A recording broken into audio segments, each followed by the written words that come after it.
Acts 18.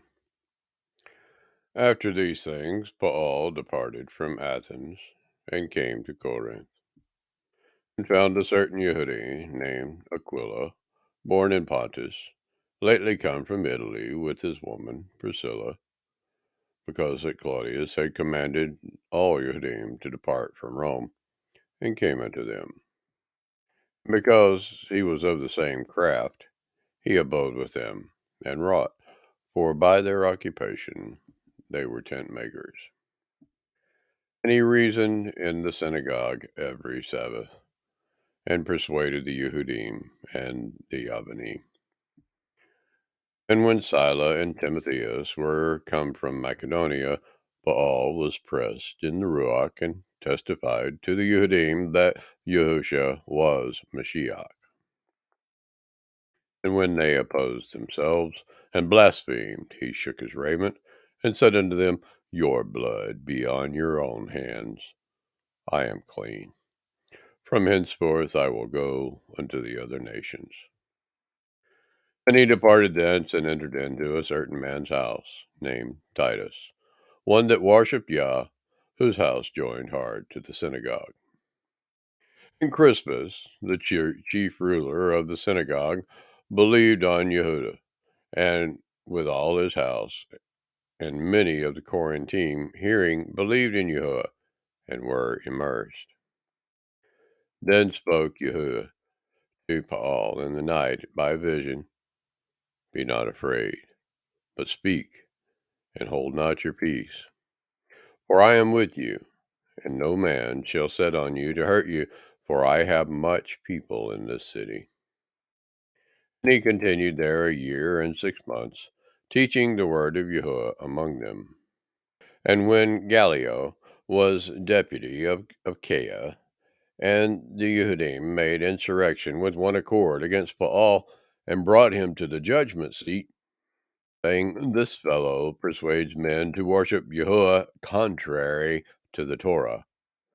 And when Paul was now about to open his mouth, Gallio said unto the Yehudim, If it were a matter of wrong or wicked lewdness, O ye Yehudim, reason would that I should bear with you. But if it be a question of words and names and of your Torah, look ye to it, for I will be no judge of such matters.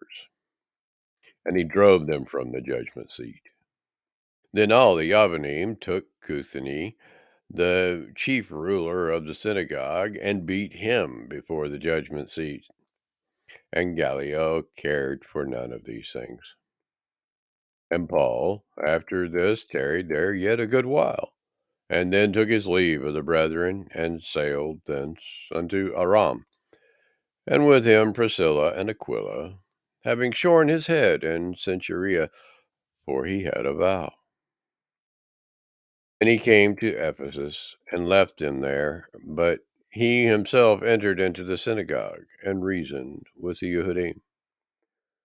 When they desired him to tarry longer time with them, he consented not, but bade them farewell, saying, I must by all means keep this feast that comes in Jerusalem, but I will return again unto you, if Yahuwah will. And he sailed from Ephesus. And when he had landed at Cacara, and gone up and saluted the called out assembly, he went down to Antioch.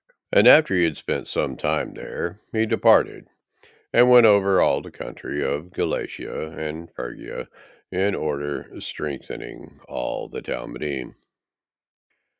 And a certain Yehudi named Apollos, born at Alexandria, an eloquent man and mighty in the Scriptures, came to Ephesus.